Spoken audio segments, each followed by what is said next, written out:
बिस्मिल्लाहिर्रहमानिर्रहीम। तारीफ उस खुदा की जिसने जहां बनाई। शुरू अल्लाह के नाम से जो बड़ा मेहरबान रहम वाले है। आज अल्हम्दुलिल्लाह हमारा नासिक जाना हुआ। नासिक में मीटिंग थी गिरीश महाजन साहब के साथ, पालक मंत्री, हमारे जिला अध्यक्ष जनाब श्री कछुए साहब और हमारे योगेश निकम साहब और हर्षल सल साहब, इनके नेतृत्व में हम नासिक गए। नासिक में अल्हम्दुलिल्लाह हमने जो प्रोजेक्ट तैयार करके लेके गया था उसको टेबल मीटिंग पे गिरीश महाजन साहब के पास रखा और माइनॉरिटी डिपार्टमेंट से फंड की मांग की। तो 3 मुतालबात हमने रखे थे। एक मुतालबात अंसारी शादी हाल का, 2 करोड़ के अंसारी शादी हाल का। जैसा कि हम पार्टी में जब प्रवेश किए थे तो हमने डिमांड की थी। उसके बाद मुझे उसके 8 दिन के फौरन बाद ओहदा मिला सेक्रेटरी का। हम शुक्रगुजार है महाजन साहब के और बीजेपी के भी कि उन्होंने इस काबिल समझा और कम वक्त में बड़ा जलील कद्र ओहदा दिया। उसके बाद आज हमारी मीटिंग हुई 15 दिन के अंदर। उन्होंने हमारे तीनों मुतालबात मंजूर किए। पहला तो अंसारी शादी हाल का और दूसरा जो रहा वो हज हाउस। आज मालेगांव में हज हाउस की सख्त जरूरत है। हमारी मुस्लिम पॉपुलेशन है, माइनॉरिटी के फंड से हज हाउस की हमने डिमांड की और मल्टीपर्पज गार्डन, टेक्निकल गार्डन बोलते हैं उसको, वो गार्डन की डिमांड की। तीनों डिमांड को श्री गिरीश महाजन साहब ने, हमारे पालक मंत्री गिरीश महाजन साहब ने एक्सेप्ट किया। एक्सेप्ट करने बाद उन्होंने हमारे सब चीजें देखी और देखने के बाद उन्होंने कहा कि इलेक्शन हो जाने दो। 15 तारीख को हमारा इलेक्शन डिक्लेयर हो चुका है। इलेक्शन के फौरन बाद उसके ऊपर हम लाए अमल करेंगे इंशाल्लाह। बीजेपी का हाथ थामने का मुख्य कारण ये था कि हमको डेवलपमेंट चाहिए था। आज 75 साल हो गया है, शहर में कोई डेवलपमेंट नहीं है। अज़बियत की राजनीति है, जातिवाद की राजनीति है। और देखो, बीजेपी के ताल्लुक से कहा जाता है फिरका परस्त पार्टी। अगर बीजेपी फिरका परस्त पार्टी होती तो लाडली योजना की जो स्कीमें है वो सिर्फ हिंदू बहनों को मिलती।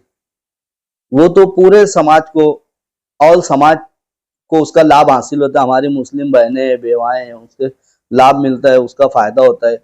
और जितनी भी बीजेपी की स्कीमें हैं, बड़ी से बड़ी स्कीम है जिसको शहर में उसको फॉलोअप नहीं लिया जाता। लेकिन मैं रिक्वेस्ट तो करूंगा हमारी माओ बहनों से और हमारे भाइयों से कि उसके ऊपर इंटरेस्ट ले, उसका लाभ हासिल करें। उसका आप लाभ हासिल करेंगे, आप बिजनेस कर सकते, आप एजुकेशन में आगे बढ़ सकते, आप डेवलपमेंट कर सकते। लेकिन अफसोस का मुकाम है कि हमारे जो लीडरान है शहर मालेगांव सेंट्रल के, उन्होंने बीजेपी को बहुत बड़ा इशू बना के पेश किया शहर में कि जैसा कि बीजेपी आएंगे तो शहर में कयामत आ जाएंगी। लेकिन ऐसा कुछ भी नहीं। हम बीजेपी से जुड़े 15 दिन के अंदर, बीजेपी में ज्वाइन होने के 15 दिन के अंदर बीजेपी में हमको पद मिला, महामंत्री जनरल सेक्रेटरी का, जिला नासिक का, माइनॉरिटी का। 15 दिन के अंदर उन्होंने फंड भी फराहम करने का यकीन दिलाया। डेवलपमेंट करने की बात हुई, डेवलपमेंट के लिए भी बीजेपी तैयार है। हमारा बोलने का मतलब यह कि बीजेपी को फिरका परस्त पार्टी जो बोलते हैं वो कौन सा सेकुलर है। MIM पार्टी जो है वो भी, उसका नाम ही मजलिस इत्तेहादुल मुस्लिमीन है। जबकि हम रहते हैं इंडिया में, और इंडिया में हम रहते हैं, यहाँ पे हर मजहब, हर जात के लोग रहते हैं। किसी एक समाज के नाम पे पार्टी बना लेना ये इंडिया में पॉसिबल नहीं है। ये इस तरह की राजनीति नहीं करना चाहिए। हर समाज को साथ लेके चलेंगे तो देश तरक्की करेगा। और समाज जब साथ आएगा, मुस्लिम हिंदू भाई भाई सब साथ आएंगे तो देश तरक्की करेगा। लेकिन हम महज एक तबके को, एक बिरादरी को, एक समाज को बांट के राजनीति शहर में करते हैं, जो कि गलत है। मैं आप के सवाल का आपसे जवाब चाहूंगा कि इस शहर के अंदर इस मसले मसाइल को लाया कौन? ये परेशानी शहर में कौन लाया? किसकी हिम्मत पे ये परेशानी आई? किरेट सुमैया साहब को कोई ख्वाब तो नहीं गिरा था। हमारे अपनों ने उनको हर चीजों से रोशनाइश कराया, उसके बाद वो मालेगांव आए। और रही बात जिस तरह से जो परेशानी हुई जन्म दाखिले मामले में और ये सब मामलात में, तो इंशाल्लाह हम उसको हल करने की कोशिश कर रहे हैं। अभी 15 दिन हुए हमको जाए बीजेपी में, उसके लिए हम भागदौड़ कर रहे कि जन्म दाखिले के मामले में जो बेगुनाह बंद है उनको भी रिहा कराया जाए, और जो ये आफत आई है इसका भी भांडा फोड़ा जाए। और शहर को बीजेपी जो बोल रहे रोगांजाई बांग्लादेशी, वो तस्वीर चालू है, पुलिस एसआईटी अपना काम कर रही है। उसके मामलात को लेकर अभी हम कुछ नहीं कहेंगे, लेकिन ये बात है कि इंशाल्लाह हम उसके ऊपर मेहनत करके उसको रोकवाने की कोशिश करेंगे, और जो बेगुनाह बंद है उसे बाहर लाने की कोशिश करेंगे। ये हम उसके ऊपर मेहनत कर रहे हैं।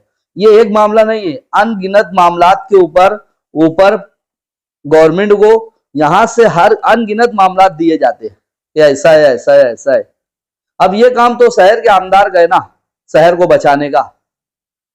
आज आमदार है, उनको आवाज उठाना चाहिए, उनको इस मामले में बोलना चाहिए शहर के आमदार को।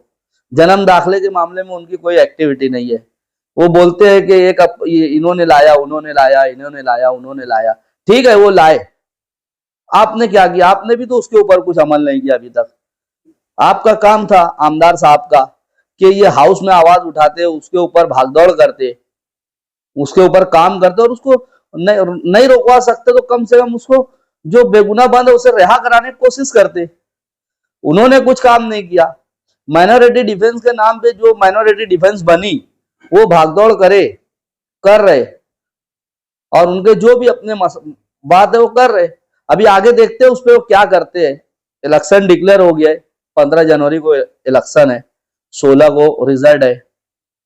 अब इस दौरान आचार संहिता लागू हुई है, इस दौरान तो हम अभी कुछ कह नहीं सकते, लेकिन अल्लाह इज़्ज़त से उम्मीद है, कोशिश करेंगे कि जल्द से जल्द उस मामले को क्लोज, शहर से क्लोज कराया जाए, एसआईटी बंद कराई जाए। देखो ऐसा है कि जो इसके ऊपर राजनीति कर रहे, कोई लाया, कोई रोकाया, कोई बचाया, कोई हटाया, जो भी इस तरह की राजनीति कर रहे, लेकिन उनको एक बात समझ लेना चाहिए कि अगर उनकी वजह से बेगुनाह जेल में जाते और उनके घर के ऊपर प्रॉब्लम आती, आफत आती, परेशानी आती, तो उसके जिम्मेदार वो होते हैं। तो किसी मजलूम की हाय से भी बचना चाहिए। उन्होंने ये काम किया और जिन्होंने भी किया उनको उसका भुगतान भुगतना है। देर है दुरुस्त तो है। इस हाथ दे उस हाथ ले, यहाँ सौदा दस्त तो बदस्ती है। आगे आप देखेंगे इंशाल्लाह कि जिन लोगों ने भी इस तरह के काम किए है, जिन लोगों ने भी ये सब कदम उठा के परेशान करने, वो उनके अंजाम को पहुंचेंगे इंशाल्लाह। देखो एक्चुअली ऐसा है ना कि बीजेपी, हमारी जो पार्टी है बीजेपी भारतीय जनता पार्टी, ये डेवलपमेंट पे यकीन रखती है। और हमारे जो पीएम साहब आदरणीय श्री नरेंद्र मोदी जी, उनका नारा है सबका साथ सबका विकास। विकास की राजनीति करती है बीजेपी और विकास के लिए काम करती है। दूसरी बात है कि फडणवीस सीएम, हमारे जो फडणवीस जी है, श्री फडणवीस जी, वो भी डेवलपमेंट की राजनीति करते हैं। उनको भी मालेगांव को लेकर बहुत डेवलपमेंट की इच्छा है कि मैं मालेगांव में कितना डेवलपमेंट करूं। उसके लिए हम भागदौड़ कर रहे ताकि वो जो उनकी इच्छा है, उनका ख्वाब पूरा हो मालेगांव में डेवलपमेंट करके। इसके पीछे हम हमारे जिले जो सदर है श्री कछुए साहब, नीलेश कछुए साहब, उनका बहुत साथ रहा मुझे।